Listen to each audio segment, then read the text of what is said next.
It's going to help you lower depression.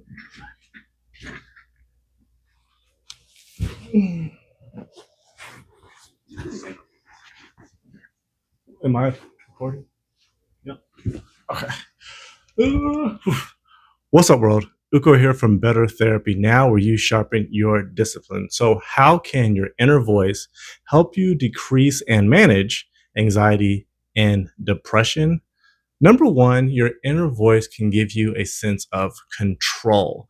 One of the main things that I start with a client in an individual session, one of the first sessions, we do an exercise where they do different short 2 minute journaling activities based on very simple prompts. Like one prompt will be to just write about anything, one prompt will be to write about something positive and write about something negative. And what I'm trying to see is how do they think to themselves?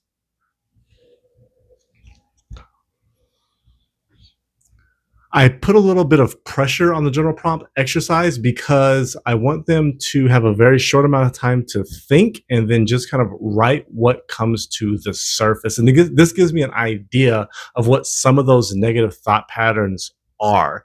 And that is where the inner voice comes in, because the inner voice can be positive and the inner voice can be negative. And one thing we work on very much in individual, or that I work on with clients in individual sessions, is identifying the inner voice, identifying what the character and the trends of that inner voice is. What are some of the specific phrases that the inner voice tells you, and how can you better manage that inner voice? Now, this isn't necessarily like schizophrenia or like a fake like voice that isn't really there talking to you, but this is really just how do we think to ourselves? What are the thoughts that come to our mind?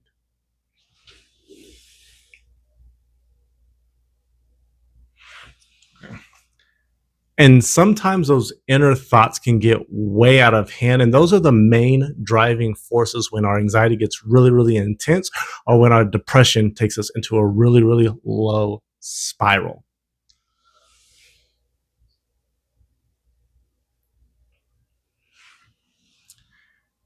Mm. And that's the second thing that an inner voice can help you do if you identify and learn to manage it, is that it will act as a thought traffic controller. It can stop depression or anxiety spiraling out of control because you're kind of identifying the patterns of it and then trying to break yourself out of those depressive or anxious cycles.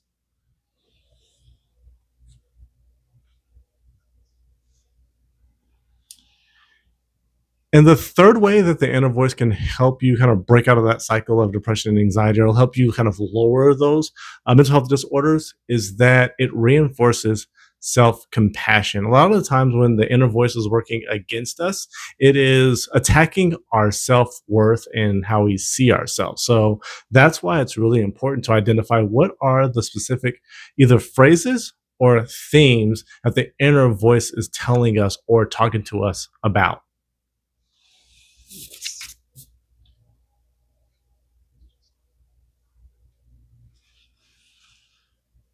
Some examples that the inner voice might, that we can say to ourselves to help us combat the inner voice, are just opposite phrases, like phrases that are the opposite of whatever the negative thing we say to ourselves. So for example, saying something like, right now I'm safe.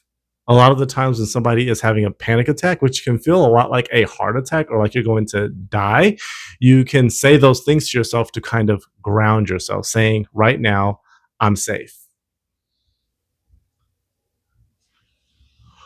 Or that's just a thought, not a fact. If somebody says something to themselves like, I'm ugly, or nobody loves me, or I don't have any friends, or I'm not very smart, or I'm stupid, saying something to yourself to combat that directly, like, that's just a thought, not a fact, can help you break out of that cycle.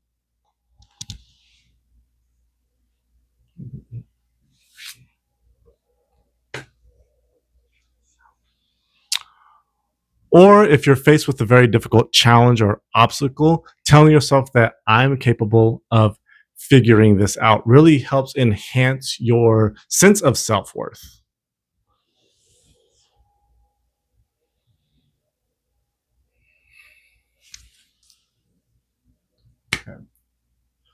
One specific instance that comes up over and over again in individual therapy is social anxiety. It seems like social anxiety in culture is like skyrocketing. A lot of people feel really uncomfortable in social situations or even in just like one on one kind of speaking situations. I've even heard people say that coming into an individual therapy session can be really, really intimidating.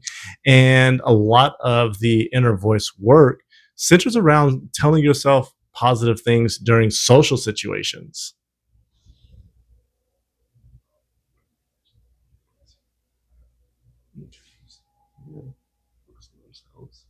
I don't have to be present. They are.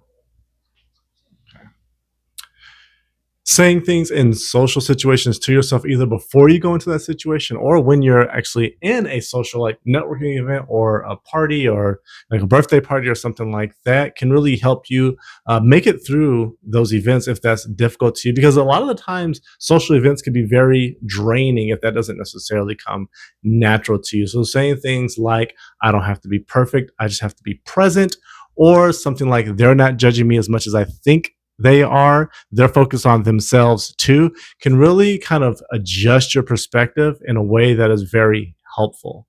I'm Uko from Better Therapy Now. Thank you for watching, and I'll see you next time. Yes.